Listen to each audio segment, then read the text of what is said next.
Ya, saudara, kita beralih ke informasi lainnya. Akhir-akhir ini, Direktorat Jenderal Bea Cukai Kementerian Keuangan tengah menjadi sorotan. Berbagai keluhan soal pembayaran bea masuk bermunculan hingga kasusnya viral di media sosial. Ya, lalu apa komentar masyarakat atas kontroversi tersebut? Selengkapnya dalam Kopi Pagi, desakan bea cukai berbedah usai banjir keluhan.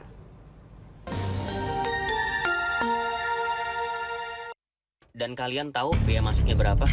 Nih, 31.800.000.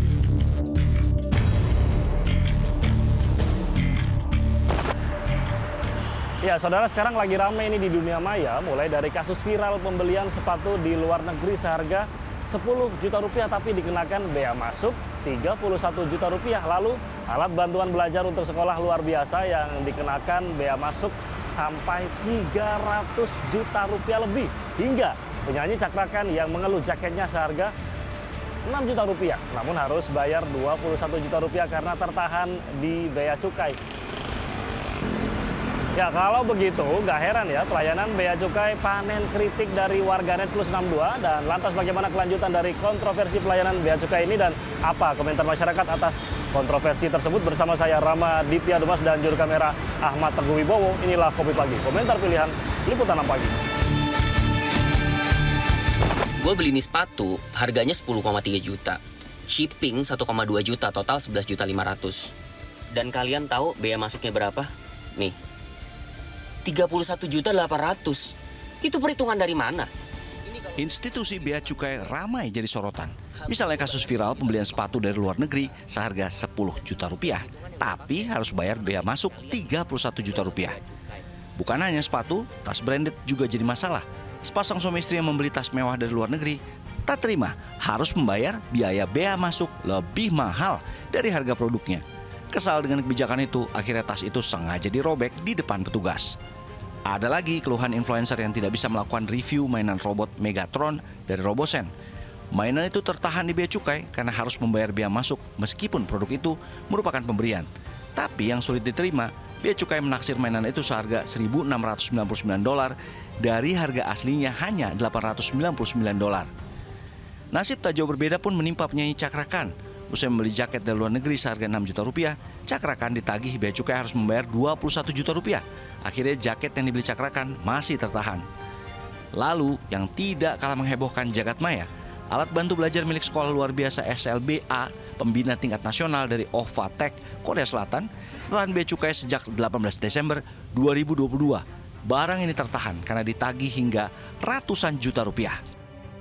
Warganet pun ramai-ramai merujak bea cukai. Setelah instansi yang berada di bawah lembaga Kementerian Keuangan ini panen kritik, akhirnya Menteri Keuangan Sri Mulyani turun tangan. Menteri Keuangan Sri Mulyani meminta bea cukai untuk memperbaiki kinerjanya. Sri Mulyani mendesak bea cukai menyelesaikan duduk perkara masalah bea, terlebih pada alat belajar SLB yang dipajak hingga ratusan juta rupiah itu.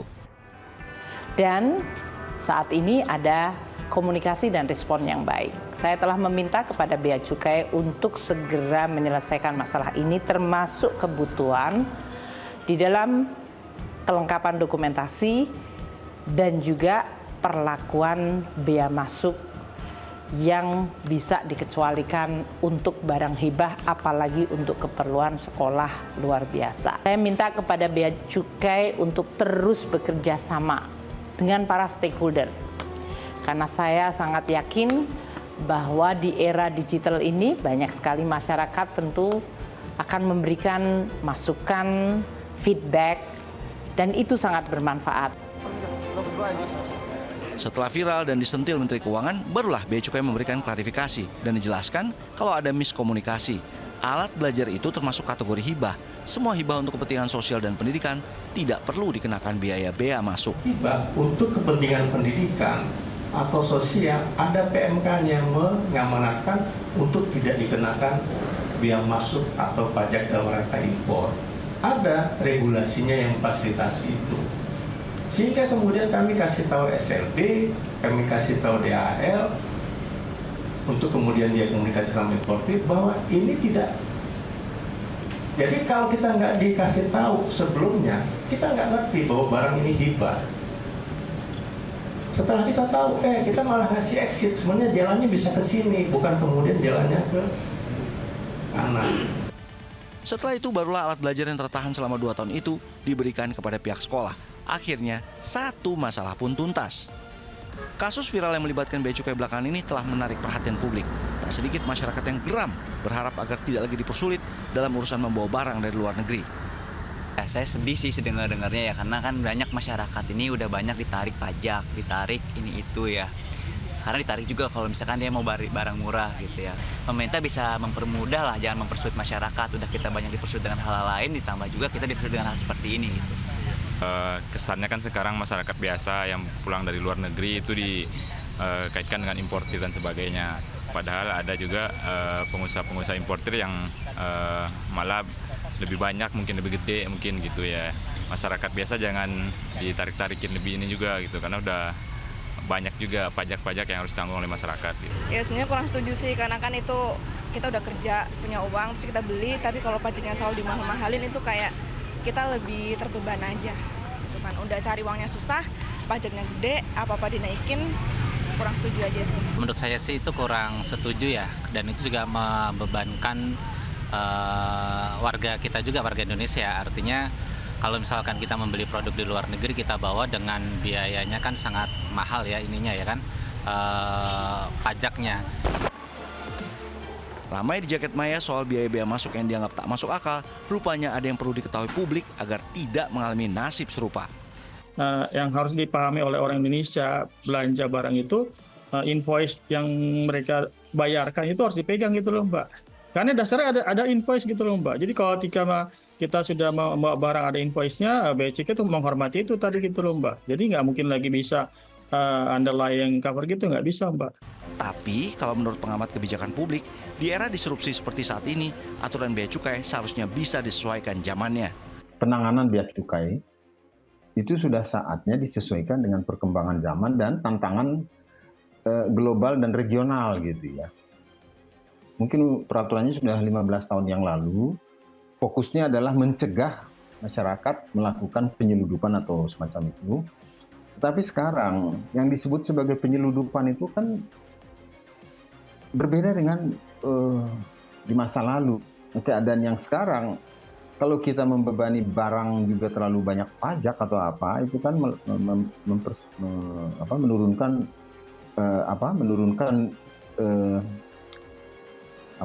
menurunkan taraf kompetisi kita dengan negara-negara lain gitu loh.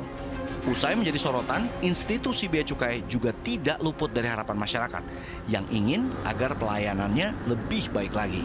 Coba dilihat sebagai kondisi sih ya, nggak semuanya harus dipukul rata sama. Misalkan ada orang-orang yang memang pekerja migran gitu kan, pekerja migran kan memang dia pindah pulang kampung, dia harus bawa barang banyak, yang dianggap mereka sebagai importir. Dua juga ada mahasiswa yang selesai kuliah di luar negeri juga, mereka juga bawa barang pulang ya, jangan dianggap mereka juga sebagai importir gitu. Nah ini ya pemerintah memang perlu menerapkan justice ya, tapi juga jangan semua dipukul rata seolah-olah semuanya justice sih. Saya kembali ke peraturan ya, ke aturan hukum yang berlaku. Kalau memang aturan hukum berlakunya seperti itu, ya harus ditegakkan gitu, jangan pandang bulu, itu aja syaratnya.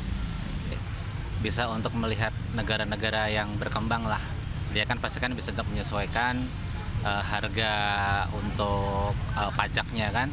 Ya kalau bisa kita jadi warga pajaknya yang standar-standar aja, kita sesuaikan dengan perekonomian kita. Lebih disesuaikan aja sih, mungkin lebih survei, semoga ada kebijakan yang lebih tepat lagi sih. Ya itu aja. 11 barang bawaan pribadi dari luar negeri yang jumlahnya tak lagi dibatasi terdiri dari pakaian, barang tekstil maksimal 5 potong per orang, telepon seluler atau laptop maksimal 2 unit per orang, tas paling banyak 2 buah per orang, mainan elektronik maksimal 5 unit, alas kaki maksimal 2 pasang per orang, mutiara, hewan atau produk hewan, sepeda, dan produk hortikultura. Dibatalkannya pembatasan barang bawaan pribadi dari luar negeri tertuang dalam aturan Permendak nomor 7 tahun 2024 dan mulai berlaku pada 6 Mei 2024. Meski tak lagi dibatasi, tetap harus membayar pajaknya. Impor barang bawaan pribadi, ya kemarin yang 2222. Memang kalau untuk handphone dan komputer ya, itu kan ada menyangkut keamanan dibatasi memang iya. Karena menyangkut banyak hal. Tapi lain-lain enggak. Ya saudara mau beli sepatu, kemarin 2, sekarang mau 3, mau 4 harus bayar pajak, ya kan? Itu tidak ada, sudah kembali sesuai dengan Permendak 25 ya. Permendak 25. Jadi mau beli 5, mau beli 6 terserah saja. Tapi bawa bayar pajak. Maka kebijakan baru ini akan dapat mengakhiri perdebatan dan polemik di masyarakat, terutama tentang barang kiriman pekerja migran Indonesia, barang bawaan pribadi penumpang, dan impor bahan baku industri. Ya saudara, sederet aturan sebenarnya sudah dibuat dengan jelas guna menciptakan ketertiban dan adil untuk siapapun. Tapi semua akan jadi sia-sia kalau tidak diiringi dengan penerapan yang seharusnya, karena yang dikhawatirkan yakni malah menguntungkan pihak tertentu tapi merugikan pihak lainnya.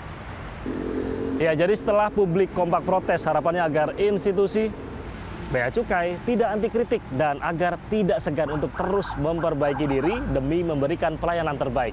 Demikian Kopi Pagi kali ini, saya Rama Ditya Domas dan juru kamera Teguh Wibowo pamit undur diri. Sampai jumpa. Salam SCTV.